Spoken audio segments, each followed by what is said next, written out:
Welcome back to another episode of Tainted Warriors. I'm Mikey. I'm Nicole.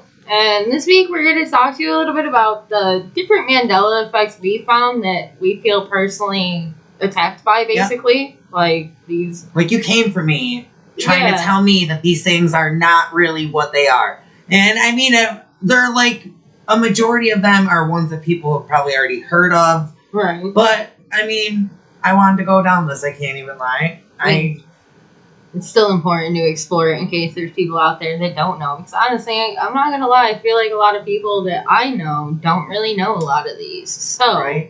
But before we do that, we're going to get into our question of the week. Which, this week, it is, who was your favorite teacher and why? Alright, so when we were talking about it, I was like, alright, I can't just pick one. Same. Like, I guess it also makes it harder, too, because where we're from, we went to 3 schools, like elementary, middle, high.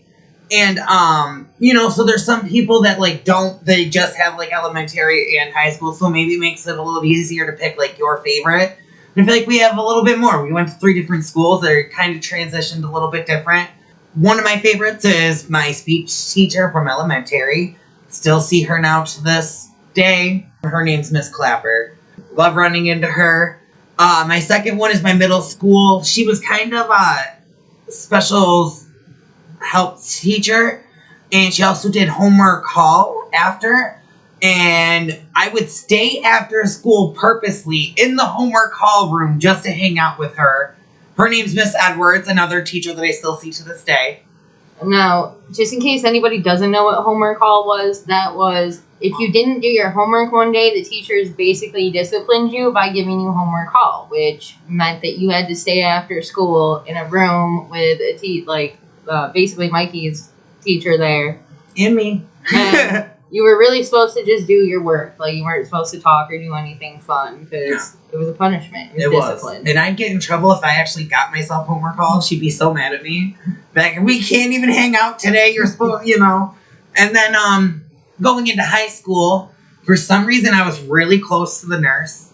Like, me and Miss Deer were so close. I don't know why. I spent a lot of time down in the office, in her office. And, my one actual teacher that I had as a teacher that I could say would be my favorite would have to be Miss Eppolito. She was just amazing, awesome, another teacher that I still see to this day. That I just love. I mean, like I said, it was too hard for me to choose, so I had to pick one from each school, I guess. So, I also couldn't pick just one favorite. I really didn't know who to go with, so I still don't even know who to say first. I think one of my biggest shout-outs would have to be Miss Sullivan. She was one of my middle school teachers. But, she was kind of more of, a friend to me. She was still kind of young, I think, fresh into the teaching role. Yeah, I had her, too. But, I did extra credit for her for fun. We were reading The Witch of Blackbird Pond, and I would go home and, do all this research on Puritan shit and, I dressed up as Kid Tyler for that. It was such a good book. Mm-hmm. But, she would use, pictures I'd brought her on tests and stuff, and, I'd tell her my school crushes and crap like that.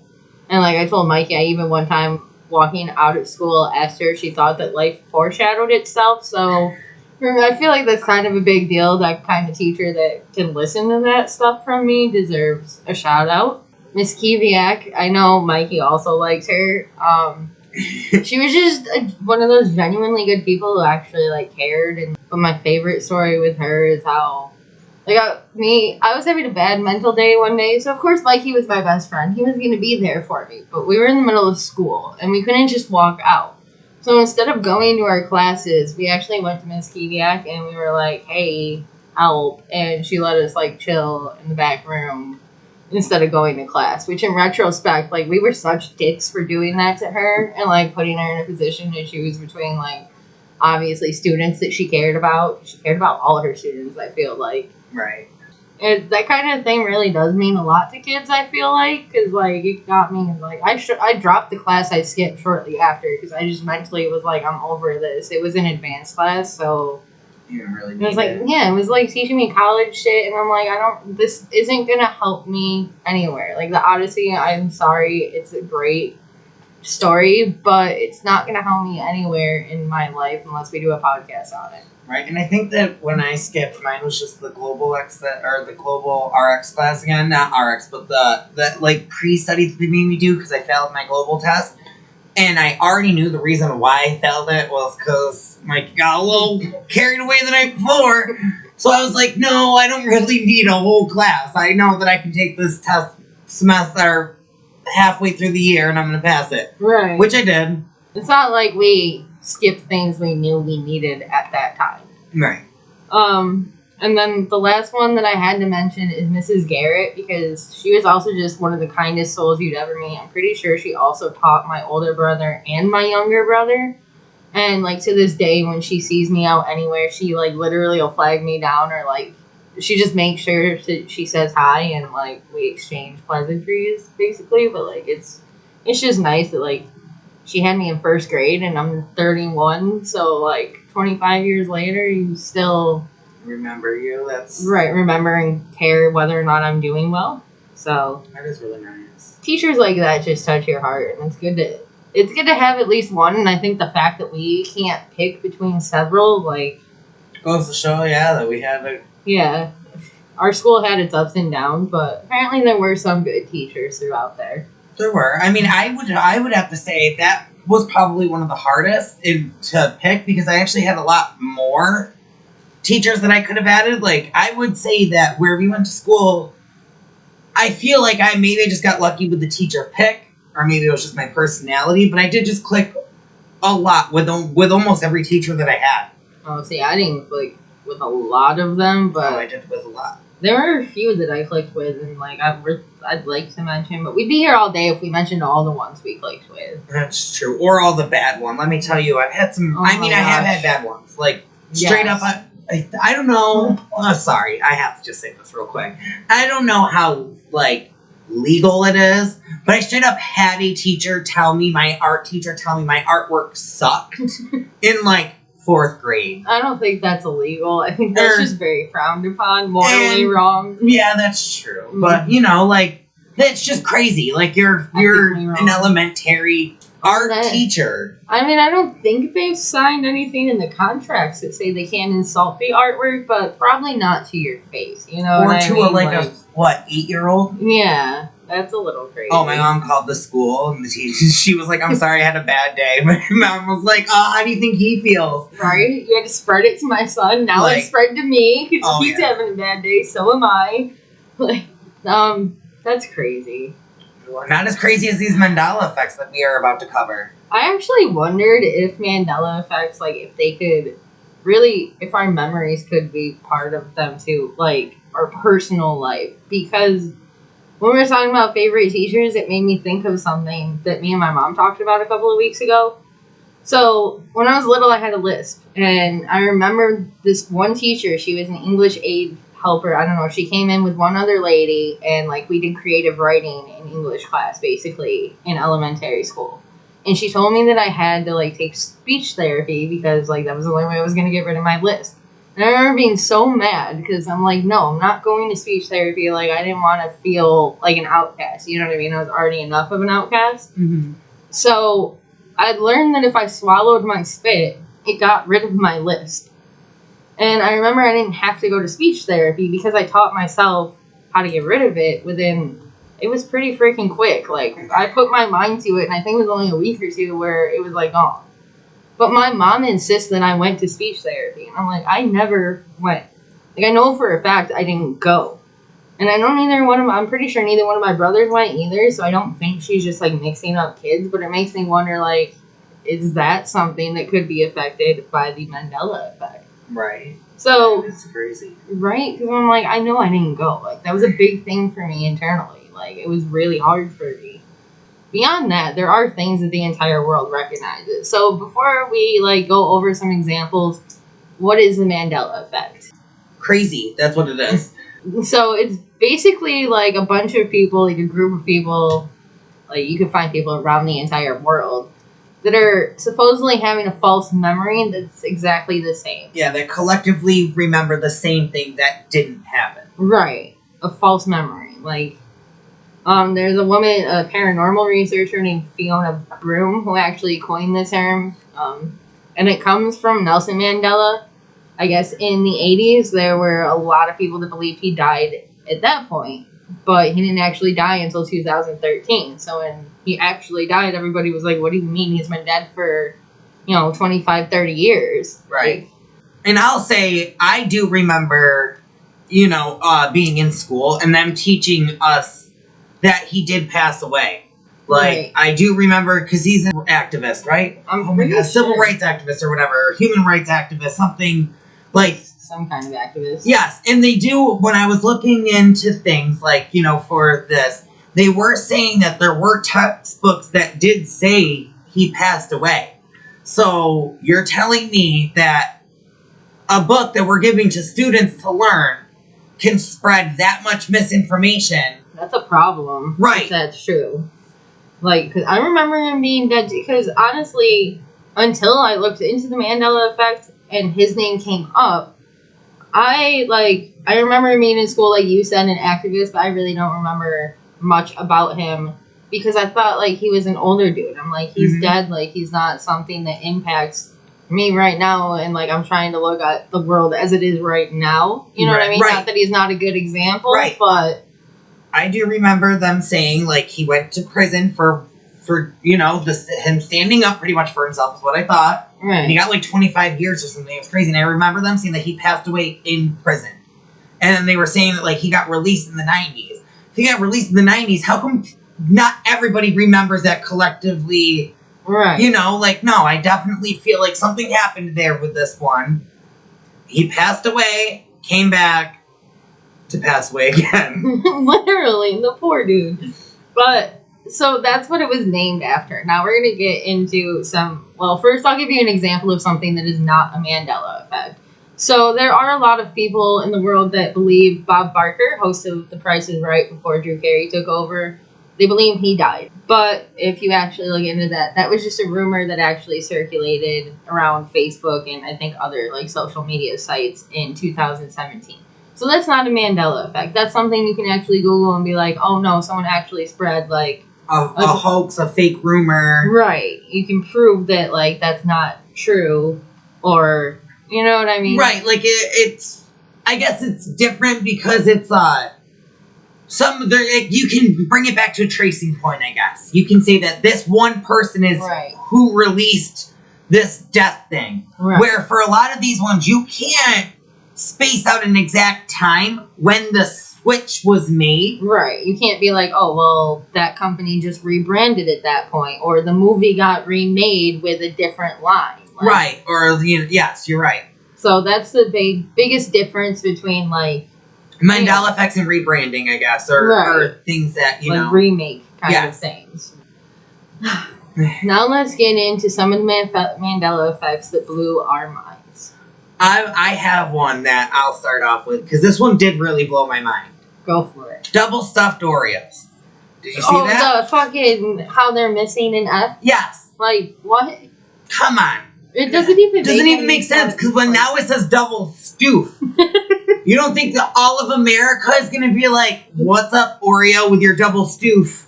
See, I didn't remember it having two F's, but I thought it had a T at the end. So I thought it was stuff like STUFT. Double stuffed. To me, that would make sense, that I'm because if you actually look at the package, the F's kind of look like T's, they're cursive, right? Right. So they're bubble letters. Which doesn't the F look almost similar to a T? Yeah, because it doesn't cross. Yeah. So that's, I feel like as a child, that's probably where I got confused. But I remember there being 5 letters. I clearly remember there being another F. I remember it being STUFF. See, I didn't even eat Oreos a lot.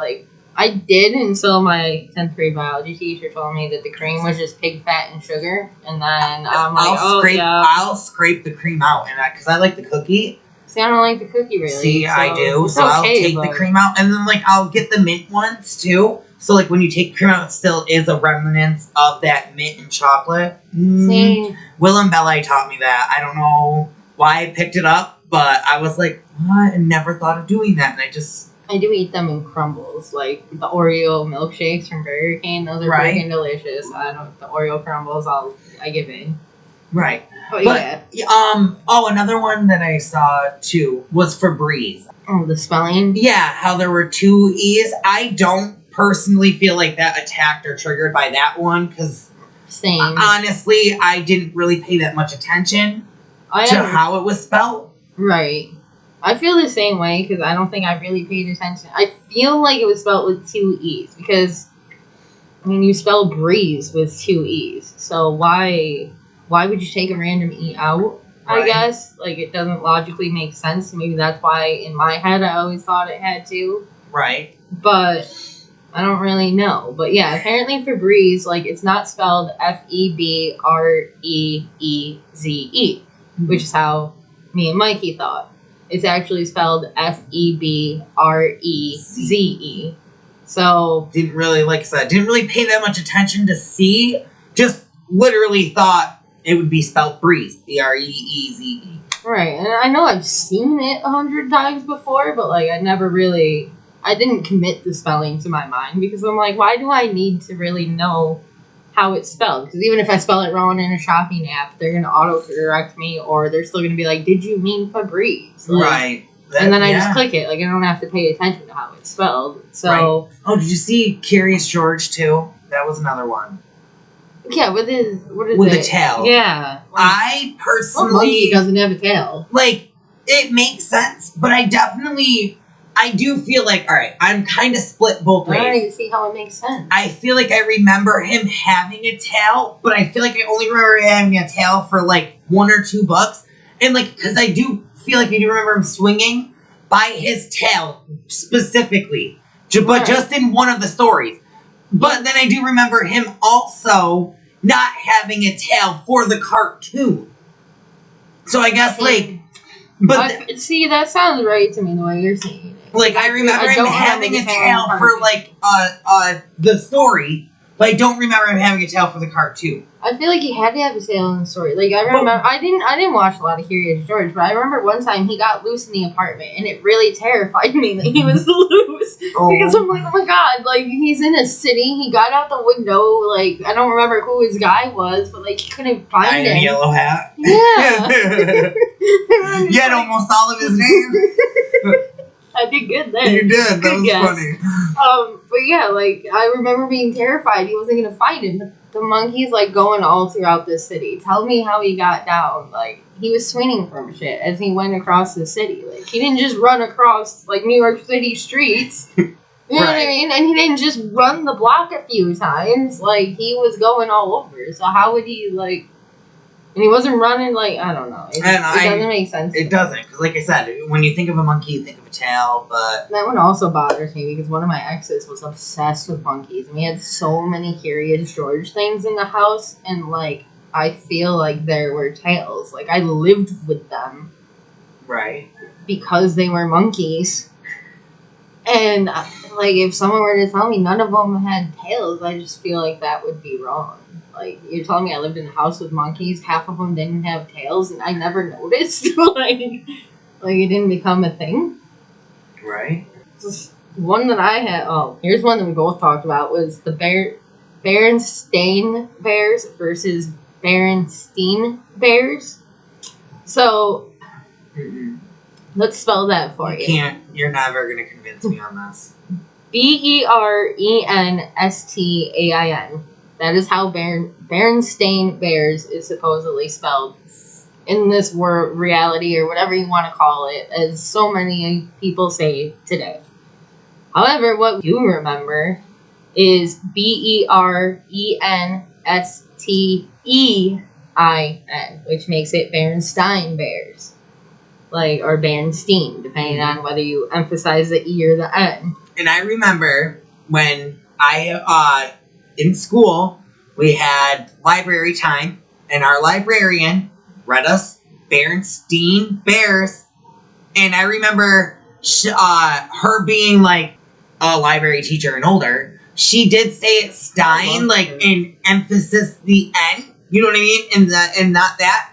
But so it doesn't make any sense that an adult overpronounced this Stein And then 20 years later, you're now going to tell me that she was wrong, and it's Stain. I think she's an English teacher. She would know, or not an English teacher, but she works with books. Right. I think she would know how to, she would say it correctly, I feel. She works with books with children, so when children come in saying, do you have any of the Bears books in stock? You don't think she would have corrected them and been like, it's Berenstain? Right.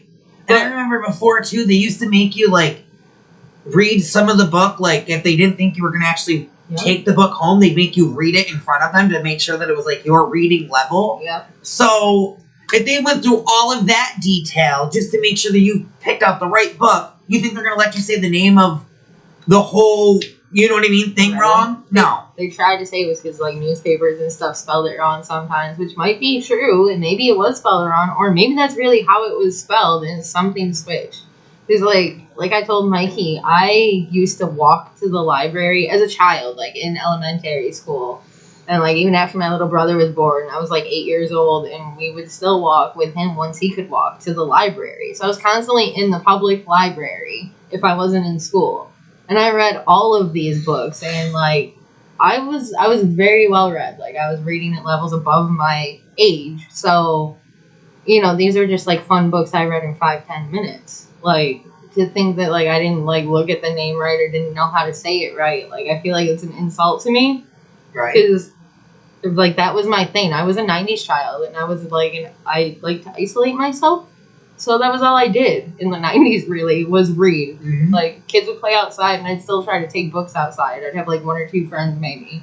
If they weren't there, I'm reading. Right. And you're telling me that the whole time I'm And I have seen on the internet, like I said, people are finding copies of the videos, because they went out on VHS tapes. If you don't know what that is, those are the big tapes that you used to put in your VCR and have to hit play. Right. But it would be spelt with the A, but they lifted up a sticker that was placed over it, and it was originally spelt with the E.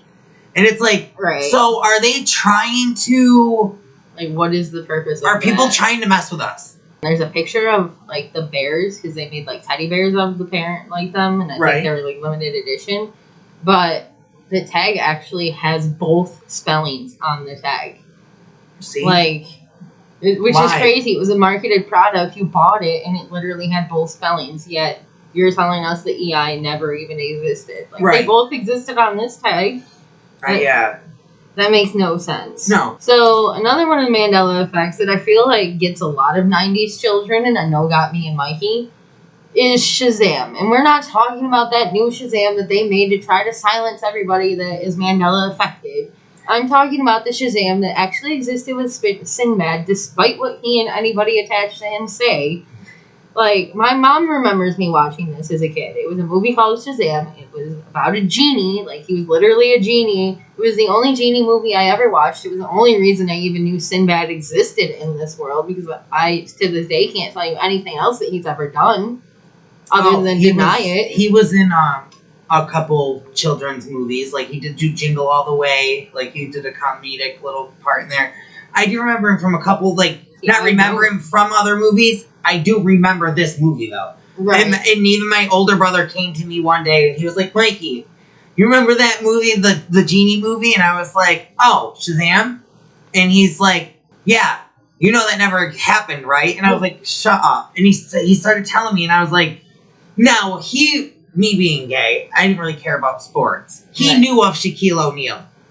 I think my brother would know that Shaquille O'Neal was in a movie that we watched when we were younger. You know what I mean? Shaq, he would have been like, oh, that's Shaq. He wouldn't have said, this is that other dude. Right. He wouldn't have mixed it up with Kazam. Because that's what everybody tries to say, is we're just mixing it up with Kazam. But no. It was a whole different...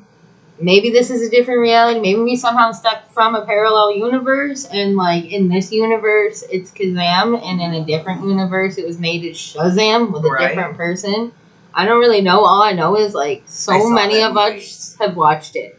If I hadn't lost everything from my childhood for different reasons, I could probably pull things out to prove it, but the sad part is I have nothing from my childhood to prove any of this. Right.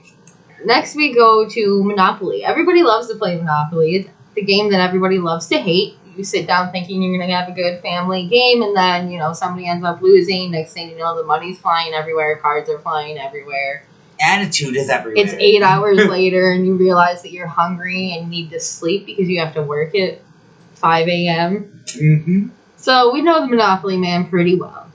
So the Monopoly Man, we all remember him as having a monocle. So he's got his top hat, he's in the fancy coat, like he looks like he's about to go to a business meeting. He's got the little eyeglass, which is known as the monocle. But apparently, little Mr. Rich Uncle Moneybags, or Pennybags, I'm sorry, messed up his name. Go figure, I can't even say that name right. But he never actually had a monocle. Now, some say that Monopoly Jr. does have a monocle. I don't know about that. I'm not talking about Monopoly Jr. We're talking about regular old-fashioned Monopoly. Right, because I don't even think they had Monopoly Jr. Like, when we...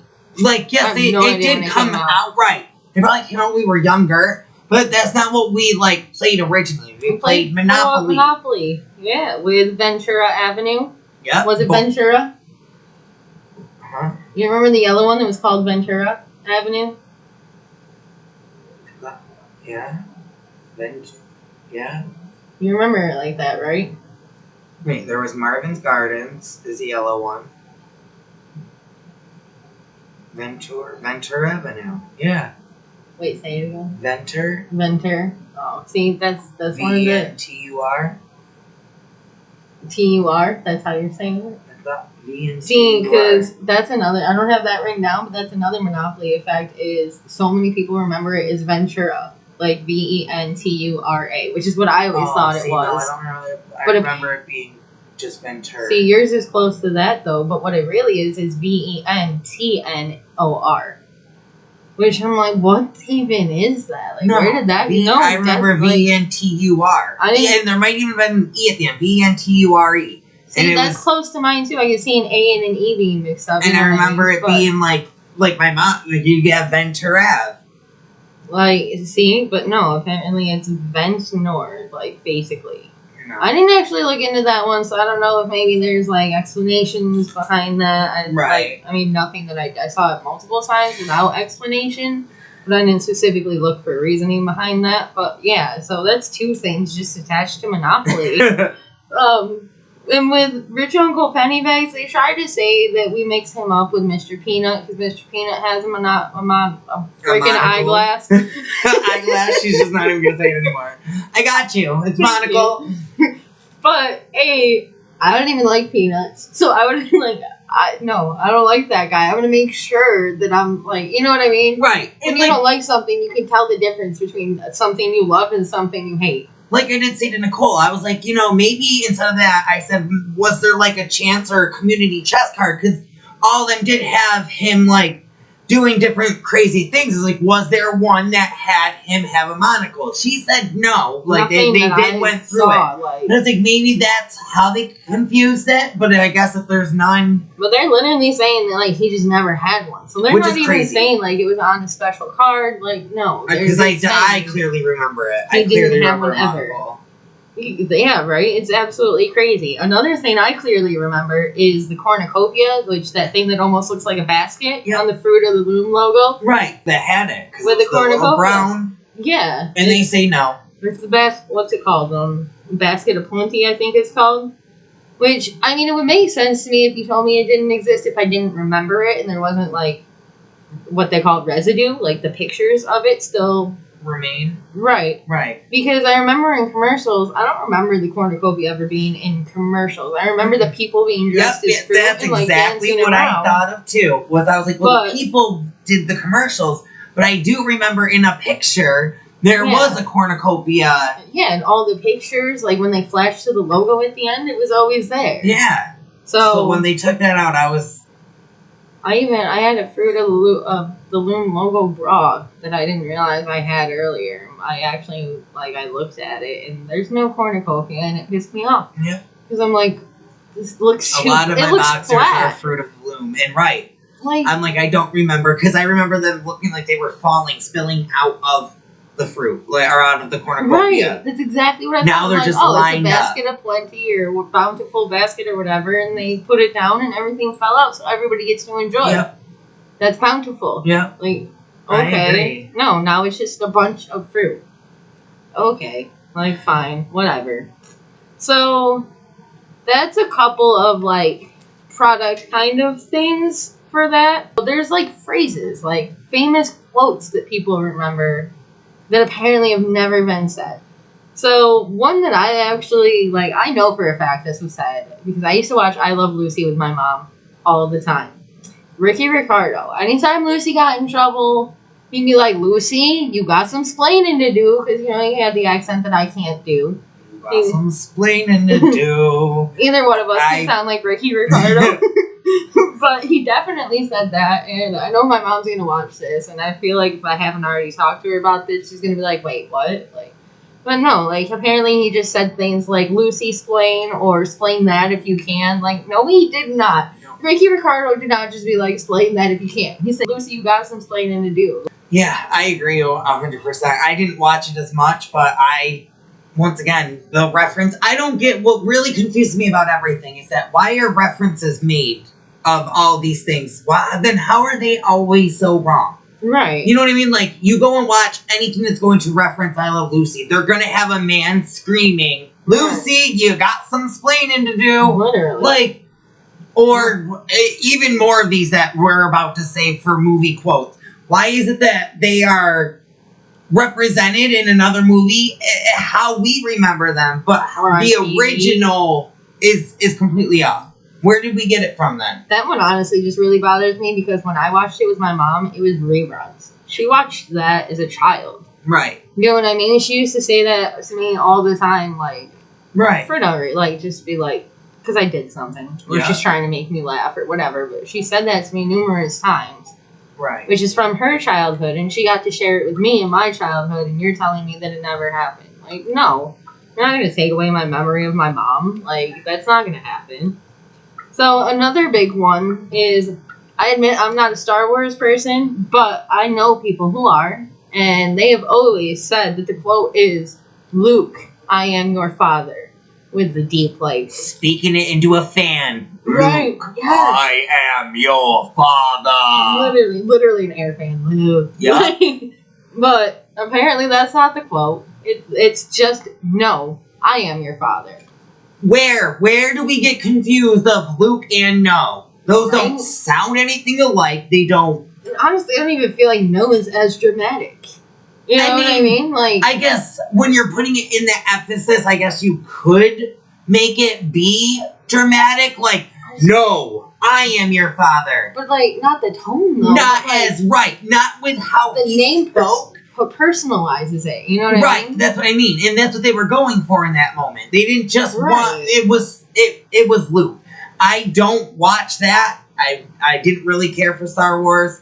But I know, and I would fight for that saying, Luke, I am your father. I just mean, like, it didn't catch my interest. Not that it was... You know, I don't mean anything bad about it. I'm sorry, guys. It's probably a great series. I'm sorry that we are not whatever the Star Wars equivalent of a Trekkie is. Right. But I'm not even one of those either. I do know, like, I've seen, like, Van on the Reba show. Mm-hmm. I've seen him whisper, Luke, I'm your father, into Cheyenne's ear on the stairs. They just showed in, I think it was probably Tommy Boy, because it was Chris Farley going up to the fan and going, Luke, I am your father. Literally everybody's done it. So I don't understand how we all, whether we watch the movie or not, seem to know the wrong quote. These next two quotes, though, I'm getting personally attacked because I watched these. We're talking Silence of the Lambs, and I don't know if they've remade it, but if they did, we're not talking the remake. We're talking, like, the original Silence of the Lambs with Hannibal Lecter, his famous quote where he goes, Hello, Clarice. And, yeah, no, he didn't. Don't lie. That never got said, Mikey. So, apparently, the closest he ever got to saying that was saying, Good evening, Clarice. Yet, I actually did find a video of the original footage where he says hello, Clarice, and I downloaded and saved that real quick in case like that ever disappears. I'm gonna see if I can actually clip it in here. Right. But I don't know. Who knows? Hello, Clarice.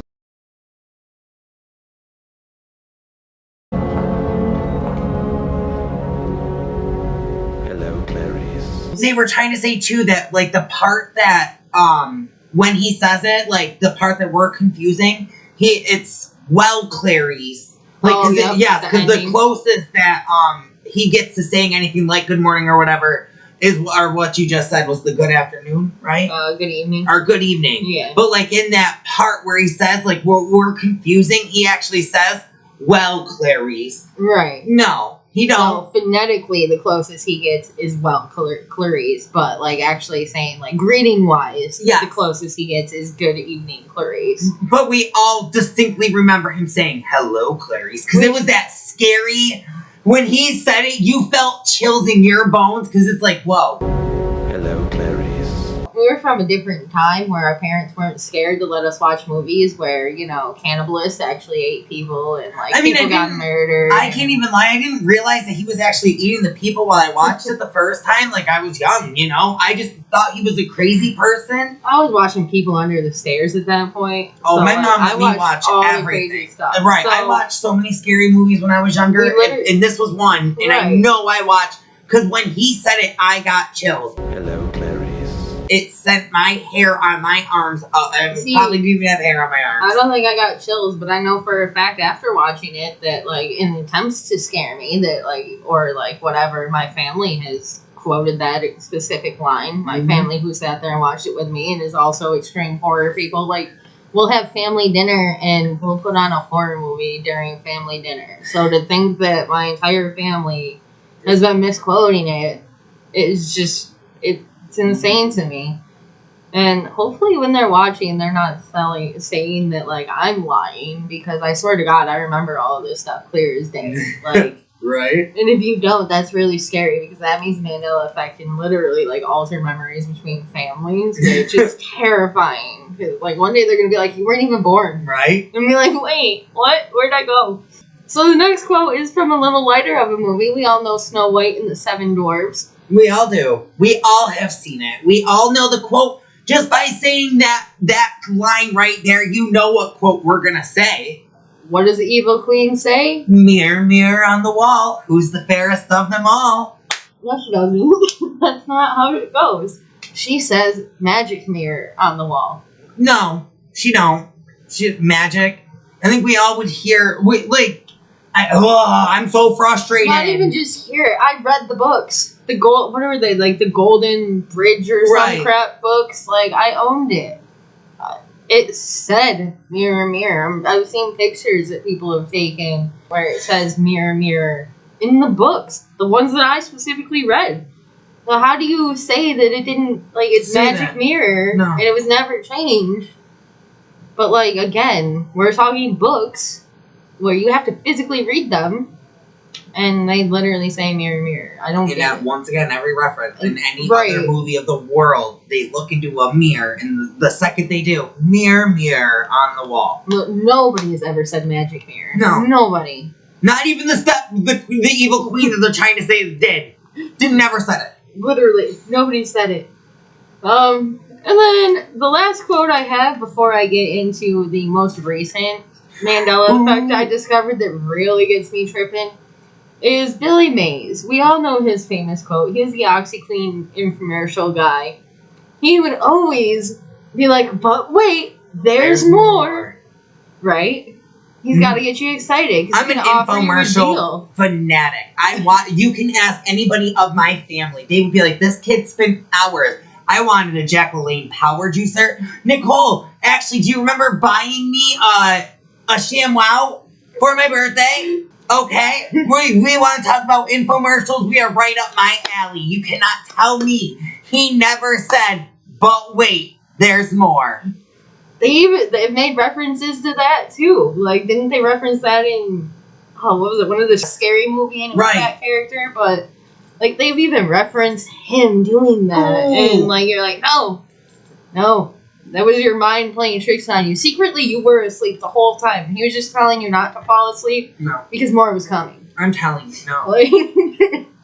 So, like I said, these ones, I'm so glad that we did this episode because I feel personally triggered, and this one blew my mind. So this one I discovered last night when I sat down to do this final outline. Me and Mikey were talking about we wanted to at least throw out one example of like rebranding or something that, you know, people thought was a Mandela Effect that wasn't, which was where Bob Barker came into play earlier. Right.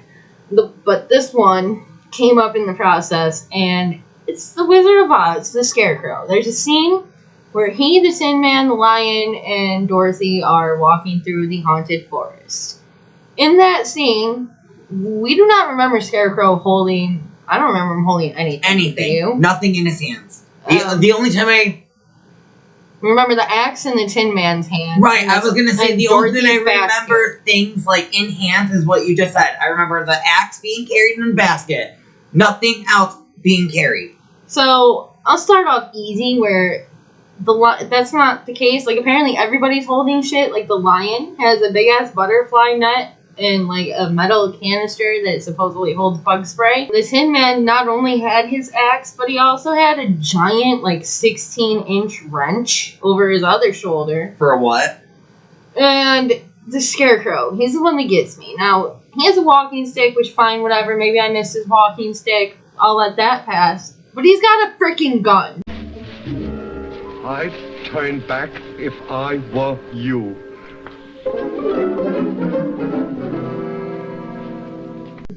Okay. But wait, though. Hold on. Can we wait a second? Look, you say he had a walking stick. He did at the beginning of the scene. Then, of that scene? Yeah. Oh. Because I was going to say, how come when she first encounters him, he's stumbling and bumbling and walking all around? If he had a walking stick, shouldn't he be able to just use it? I don't even think he should need the walking stick at that point, though, because he already learned how to walk 5 minutes after she let him down. Well, Before that's what they I even mean. got the Tin Man Like, and Cowardly Lion. I don't know why he right. had a stick. So I don't then- remember him having a stick, I so don't it doesn't remember make him sense to having me. anything. But the gun. Now we can get back into that. I believe there's spooks around here. That's ridiculous. Spooks. That's silly. Don't you believe in spooks? No. Why don't... Yeah. When you showed me this clip, I was like, there's no way. It is so, like... The gun is so Obvious. dramatized and out there and just, like, holding it everywhere. It doesn't even feel right. It's oh my god. Like, I've watched The Wizard of Oz so many times. People say that the reason we don't remember him having a gun is because the scene was cut out for TV. I can accept that, except I remember the scene because I remember, like, in part of the scene, Tin Man gets, like, drawn up into the sky and dropped back down. I remember that. Yep. But I've watched it 100 times on VHS as a child. Like, I'm pretty sure, I could be wrong, maybe I'm crazy, but I feel like I've seen one of, like, the original copies where they claim there was a dead body floating in the background before they actually, like, cut that and, like, redid it with, like, the pelican or whatever. Right. So, like, to think that I've seen that and somehow missed the Scarecrow's gun. Like, I've seen, like, come on, I can see a rumored dead body in the background, but I can't see the Scarecrow's gun. Right. I seen On the pictures of VHS. the body. I'm don't pretty think sure I saw the- it. I was so little, so, like, I didn't really know what I was seeing, you know what I mean? Because I was watching The Wizard of Oz. I'm watching them run down the trail or whatever. Right. But, like, obviously I noticed something in the background swinging. I just didn't really pay attention, but I feel like it was, later on hearing discussions of it and, like, getting older, like, I put 2 and 2 together and I'm like, I'm pretty sure. It was that. Like, I'm almost positive. So, like, I've seen the VHSs and possibly, like, even, like, original VHSs. I owned it on DVD. Like, I've owned several DVDs because my circumstances made it so that I had to buy new copies on several occasions. I've downloaded it. Definitely not illegally.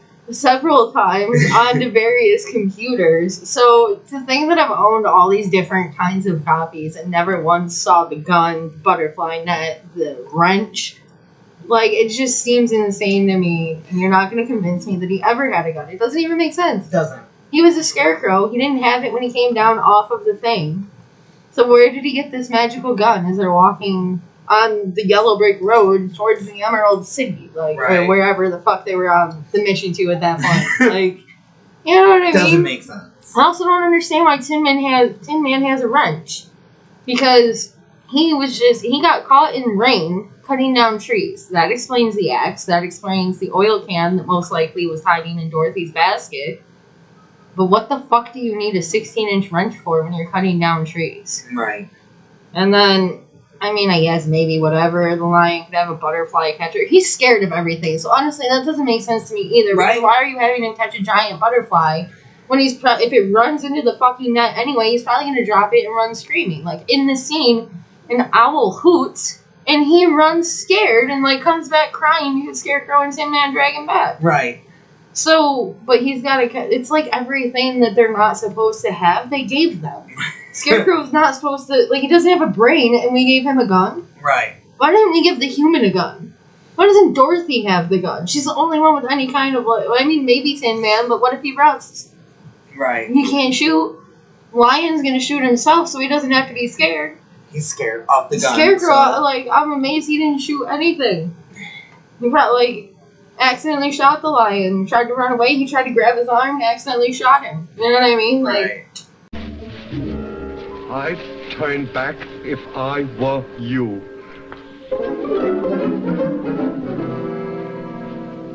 But that one just super drove me crazy. As you can hear, I could literally go on for days about this. Like, you can't see it, but above this laptop right now is literally a metal Wizard of Oz poster. Hey, so, like, I know the Wizard of Oz, and you're not gonna tell me he ever had a freaking gun. It's so stupid. I believe there's spooks around here. That's ridiculous. Spooks. That's silly. Don't you believe in spooks? No. Why don't... But, so there's just a few of the things that really got under our skin. So I do want to go over a couple of, like, theories of how it could happen. One reasoning that people do think that, like, this did happen too was because of Y2K. And I think that, you know, Right. like, the switch of the millennium. And I just figured, you know, like, that is kind of an interesting take on it, you know what I mean? Because we didn't know what was going to happen, and we did get very... Like, the world did get into an uproar when it was about to be 2020. I had the same Or not thought. 2020, 2000. Like, computers were going to I had the crash. same thought this morning. End of the world, you know, like, it was. And what if instead of, like, that stuff happening, what if they did just these little things? You know what I mean? Like, mind fuckery. Like Mikey said, Y2K is a theory, and there was actually one that crossed my mind before I looked into theories. Because it was supposed to be this, like, crazy thing where, like, the world shut down or whatever, and, like, nobody could cope with the next day, basically. Like, everything reset. So maybe there was, like, an update. Like, maybe we are living in a computer simulation, and an update was done in 2000. Like, the moment it turned 2000, the update was done. Right. And maybe it didn't end, but maybe we do have some glitches now. Maybe they were, you know, trying to prepare us for the worst, and really best case scenario happened. Right. And now there's just some glitches that they're trying to figure out. Maybe as they try to put out different updates, it glitches out other things. Right. You know what I mean? Yep. I don't really know.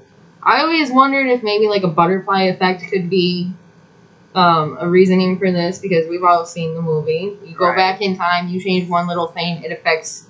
You're going to have drastic changes in the future. No, these aren't drastic. But, any little thing that happens could change any little thing, too. What if somebody went back and just did little things? Right. Like, because I truly believe that time travel exists to this day. Like, there were scientists working on it so many decades ago, like Tesla and whatnot. Right. You're not going to tell me that nobody has invented it. I've seen things where, like, I know for a fact that at least an atom was, like, teleported. So you're going to tell me you can teleport an atom, but time travel is, like, out of the question? I don't think so. I think that it could happen. I think they could even just be going back in time, tweaking little things like this to see if we notice it. Yep. just kind of see what they could get away with. Yep.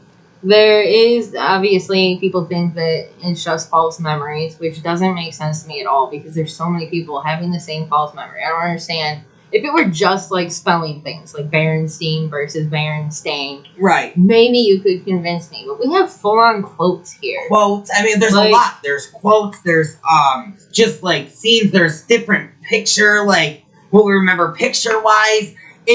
There's so many different things that it's hard to say that we're all just having a false... Right, there's so many different components to it. It Right. can't just, like...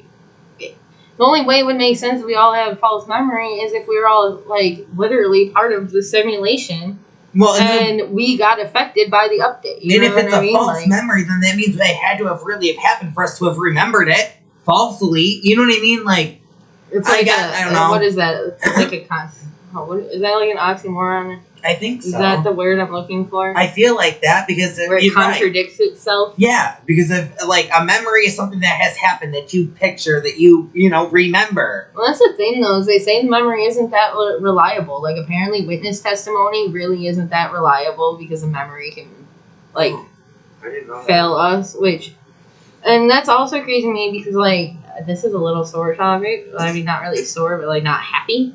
I feel like I remember. I mean, I guess I always said it was my parents' like divorce. It wasn't like their divorce, but I remember a fight that I thought, I guess, was like the end of them. I remember being in the living room with my brother, my older brother, and like my dad came. I think he came downstairs or like out of a room or something, but he had like luggage or like a suitcase or something with him. He was mad. My parents had been fighting. Like I remember him walking out the door. I remember my older brother like getting up and going downstairs into the basement, and then like the guy that basically raised me came in and like, took over me to like kind of comfort me and make sure I was good. Right. But my mom said that like that's not a thing. Like she doesn't know what the hell I'm talking about, and then like she tried to tell me how we actually left the last time, and I'm like, I can't even tell you what she said because it just sounds wrong to me. The last theory I have written, obviously there's probably way more, is it basically relates to parallel universes. So, alright, here's an example because it's hard for people, I guess, to understand parallel universes. So this is a notebook. You can see the notebook. It's got all the pages, right? So in parallel universes, you have to kind of imagine like that each one of those pieces of paper is a different universe. They exist basically next to each other, but not with each other. You can't, like, you don't combine them to make one piece of paper. They stay as two separate pieces of paper. But you could cut out a piece of one paper and, like, paste it onto another piece. You know what I mean? Right. So that's kind of a theory as to what could be happening is that we have quantum computers now, which I am not a quantum physicist. I don't know a lot about this, but from what I was gathering, basically, like, say there were quantum computers in these other universes. Like, say, there's two pieces of paper, each one has a quantum computer inside of it. They could communicate with each other. So one could, like, talk to the other one and be like, hey, we have this problem, and that one could send back a solution. Oh, that's cool. There was a guy, I'm going to say his name wrong, but there was a guy named David Deutsch, who apparently is, like, I guess he's considered, like, a father of quantum physics or something like that, but he said that quantum computing will allow useful tasks to be performed in collaboration with between parallel universes. So, like, the guy making these computers are, like, associated with the physics behind it, just telling us there are parallel universes. So it's basically, like, could it be a crossover? Is something happening where either we're entering parallel universes or like snippets of it are coming here. And it's just kind of weird because Google's quantum computing division actually just recently, I guess, discovered time crystals, which I don't know exactly what they do, but they defy the laws of physics. So basically physics says you can't have motion without energy, right? Like something cannot move unless there is an energy behind it. I can't get up unless I put energy into it. Right. Well, these time crystals have motion without energy. So they said is like to kind of imagine that you had a chessboard and on one side was all the red checkers and on the other side is all the black ones. And then like say you hit the table and all of a sudden it was flipped. So, like, the black ones were all where the red was, and red was all where the black was. That's basically that, except, like, you wouldn't have to hit the table or anything. It somehow just flips. Oh, that's cool. Right. It's a lot. I don't understand a lot of physics, so that's kind of only the basic information that I have on that. But, I mean, I'm going to end up looking more into it eventually, but it's just, I do believe that there are parallel universes, and I don't know how, but I do believe there are ways that you can cross over. Maybe that is how we get all these crazy things and, like, mysterious disappearances and shit like that. You know what I mean? Because there's a lot of strange stuff that happens in the world that we can't explain. And there's a lot of things we say, oh, that's not possible. And then what? A decade or two later, it's like, oh, no, that's possible. That was possible, actually, at that time. We just didn't want to tell you. Right. So, on that note, our song of the week that we decided on for you is a Mandela affected song in itself, which is "We Are the Champions" by Is it Queen? Yes. I think so. How would you end the song? So, it always goes, "We are the champions." My friend. Right, But that's the song. that's yes. But at the end, it always says, Of the world. Yeah, no, it doesn't. No, I guess they just repeat. They did that one time live, apparently. But it was never actually in the song. Like, the real song doesn't end like that. We're all just stupid and saying it wrong. Or singing it wrong. So, yeah. With that, we figured it'd be really cool to kind of, tie that all in there. So, and it's a really good song within itself, too. It actually is. Remember to keep being a champion. Right? And with that, remember to like, subscribe, comment. Let us know what you think. Guys. Leave us some love. We love you guys. And with that being said, this was another episode of Tainted Warriors. Bye.